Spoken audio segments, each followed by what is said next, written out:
Assim nós chegamos ao nosso terceiro tópico, né? Primeiro tópico, a aproximação do centurião indo ao encontro de Jesus para clamar pelo seu servo e reconhecendo Jesus como Senhor, né? E rogando a Jesus e fazendo ali o pedido pelo seu servo que era paralítico e estava sofrendo horrivelmente.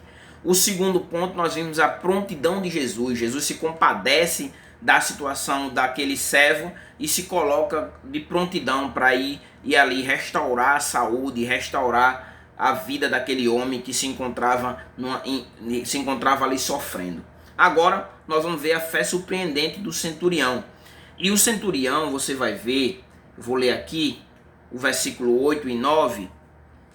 O texto diz assim: o centurião, porém, ele respondeu: Senhor, não sou digno de que entres debaixo do meu teto, mas somente diz uma palavra e o meu servo será curado. Pois eu também sou um homem sujeito à autoridade e tenho soldados a minhas ordens. Digo a este vai, e ele vai. E ao outro vem, e ele vem.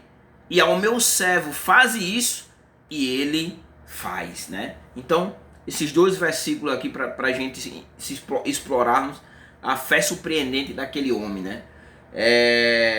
Primeiro, ele reconhece que ele não é digno, né? O texto diz assim: ao que respondeu o centurião: Senhor, respondeu porque Jesus se colocou para ir na casa dele. Eu vou lá e vou curar o seu servo.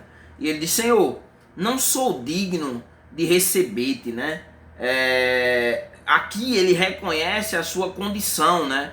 Pecador, ele entende que ele é pecador, né? Então ele se humilha, aqui é a humilhação, não sou digno, né? Mesmo sendo uma autoridade de alto escalão, um centurião, né? Mas ele reconhece ali a sua condição de pecador e ele ali também, né? com essa colocação, ele se humilha, né?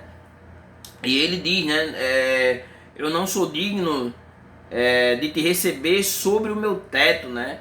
Então, aqui também mostra que o centurião, ele conhecia um pouco da cultura judaica, como nós vimos com relação a Pedro em Atos dos Apóstolos, né?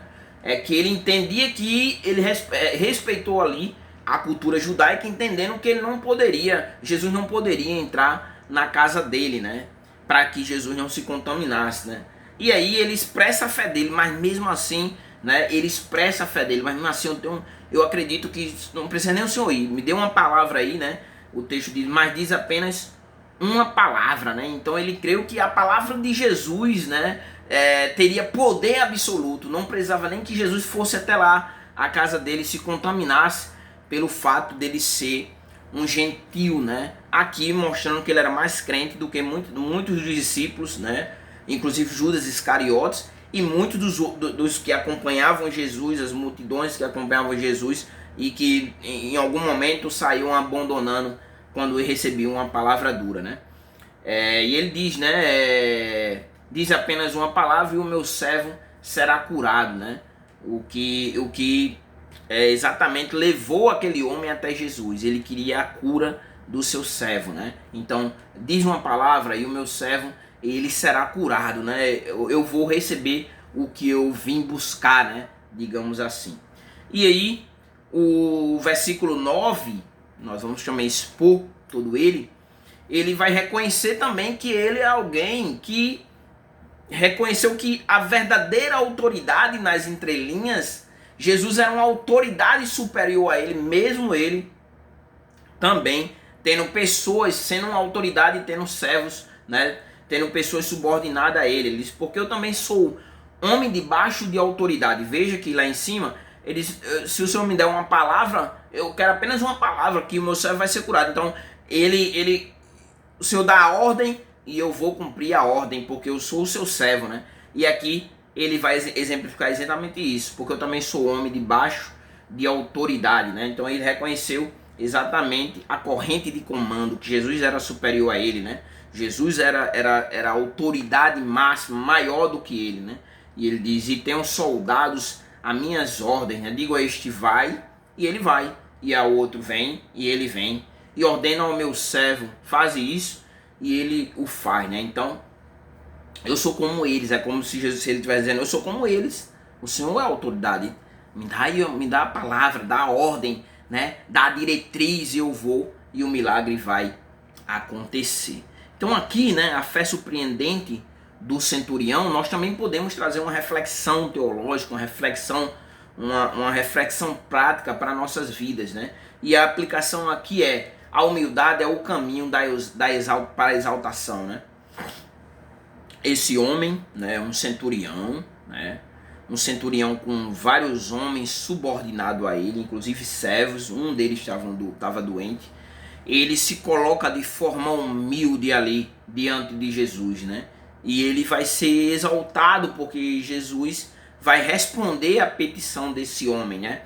E hoje em dia nós observamos na sociedade de forma geral, como também dentro da igreja, dentro da casa do Senhor, que muitos não se colocam na condição de servo, né? Todo mundo quer ser a autoridade, mas ninguém quer ser o servo, ninguém quer se humilhar, né? Ao contrário, quer humilhar os outros e sentir-se exaltado acima dos outros, né? E nós somos servos um dos outros. É o que precisamos entender, né? É difícil para muitas pessoas, né? Mas nós somos servos um dos outros. Não importa se eu tenho dinheiro, não importa se eu estou numa condição de autoridade, não importa se eu, diante da sociedade, sou alguém relevante, né, para a sociedade, mas mesmo assim nós somos servos. Dentro do corpo de Cristo não existe ninguém superior, né? Mas quem quer ser grande deve se vir, né? Tem que ser servo, né? E esse homem dá um exemplo de humildade. Eu também sou sujeito à autoridade. Eu digo a esse vai, aquele vem. Então diga a mim, dê somente uma palavra, me dê a ordem que eu vou e executarei, né? Então, a humildade é o caminho, né? Nós aprendemos que a humildade ela é o caminho para exaltação, né? Tiago nos traz exatamente isso no capítulo 4, versículo 10, quando ele diz: humilhai-vos na presença do Senhor e ele vos exaltará, né?